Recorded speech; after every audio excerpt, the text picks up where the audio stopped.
Joining us is Hudson Institute Senior Fellow Michael Doran, live from Washington, D.C. Great to see you as always. Mike, who's running the country? Barack Obama is running the country. Of course he is.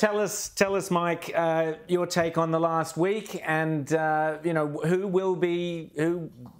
Joe Biden survive through to the election?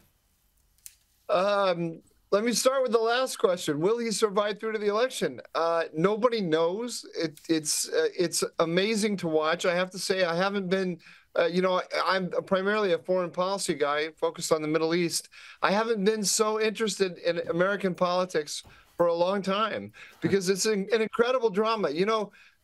20 years from now, this is going to make for some great movies when people actually in Hollywood will tell the truth about what's really going on. Right now, the people who make movies won't tell us what's actually wouldn't dare dramatize what's really going on. But it isn't the classic case of an immovable object meeting an irresistible force. As long as Biden himself won't step aside, they're really stuck with him. The process of moving him out is going to be so damaging to the party and so difficult and probably really impossible to do that I think they're going to just try to rally around, as we're seeing. But just as James said, his decline is so obvious. It's so undeniable. The truth is out. We can't fake it anymore. And he's not going to get any better as he goes along here. So I don't know how. I can't tell you exactly what's going to happen. We just have to watch this incredible drama. And we can imagine the great dramas that it's going to produce in Hollywood 20 years from now. Well, let's talk about Mike, let's talk about the great dramas in Middle East and foreign policy. As you said, that's your area of expertise. How dangerous is it now for the world that we have a visibly incompetent president? Will Iran seize this as an opportunity to cause far more trouble in the Middle East? Will China see it as an opportunity? What's your foreign policy take? I think it's very dangerous. I think we're living through one of the most dangerous times of my lifetime. And I think if Trump wins when do we have it? We have the election in November. If he wins in November, then I think that period between November and January is going to be extremely dangerous. It's going to be the most dangerous point of all. I think all of the adversaries are trying to pocket what they can under Biden. I don't want to say that they're going to try to push us to war, or that would be dangerous. We're still an extremely powerful country, and there are people who are still making decisions and who have the authority to make decisions and so on. But there's clearly a recognition, I think, by Iran especially, that there's a lot of benefit to be had at this particular moment, because the entire Biden administration, not just the president himself, but all of his senior advisors, believe in stabilizing the Middle East by working with Iran, and so they have this administration that is weak.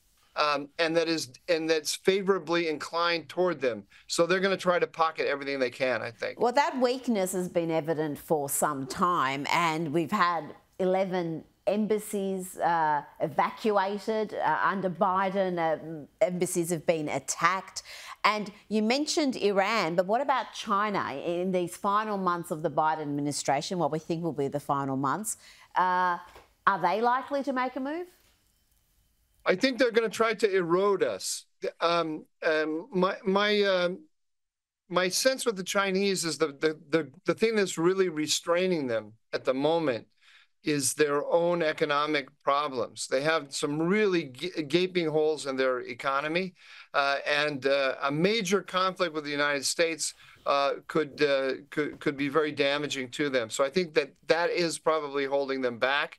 But they're gonna try to erode our power, as they've been doing all along, and with Taiwan, by death by 1,000 cuts, rather than trying to make one big, boom and we're finished move. Michael, I want to just come back, though, to the domestic side of things and the Democrats, because you've studied foreign policy, you've studied foreign regimes, you've studied revolutions, and what it feels like to me is watching on the Democrat side, you know, what a preference cascade develops, and when suddenly one person says, suddenly, it's okay to say that the leader has no power and that this is all an empty suit of clothes. Everybody is now coming out and saying the same thing.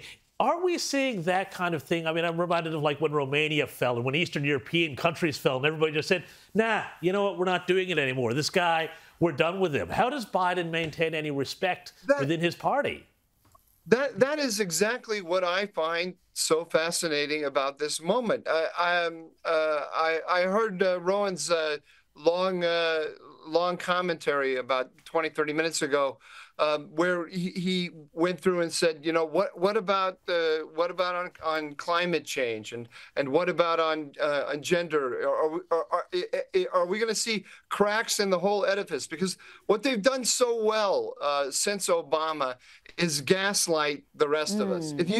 If you say, you know, maybe it's not a good idea to give $60 billion to Iran, or if you say maybe Barack Obama is still living in Washington, D.C. because he's still playing a major role. Man, he's not necessarily running the whole government, but still playing a major role in politics that's unprecedented in our history. If you say those things, you get immediately branded as a conspiracy theorist or a denier of one sort or another. People roll their eyes at you in the room. Yeah, you guys know this all well. They do it extremely well. And suddenly they can't do that on the most on a major issue. And they were just a few weeks ago, they were denying, they were all of them were testifying about his mental acuity and so on. And then suddenly we all see that the emperor has no clothes. So I do wonder what the cascade effect will be.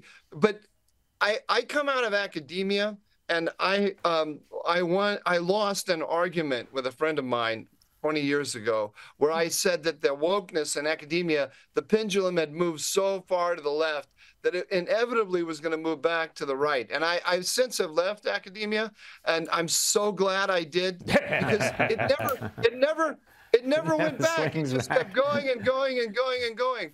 And all the rules of the sense that we have that truth will set you free and that the truth has a power all its own. I do believe that it does, but the thing that I've learned in the last 20 years is that truth is less powerful than I thought it was.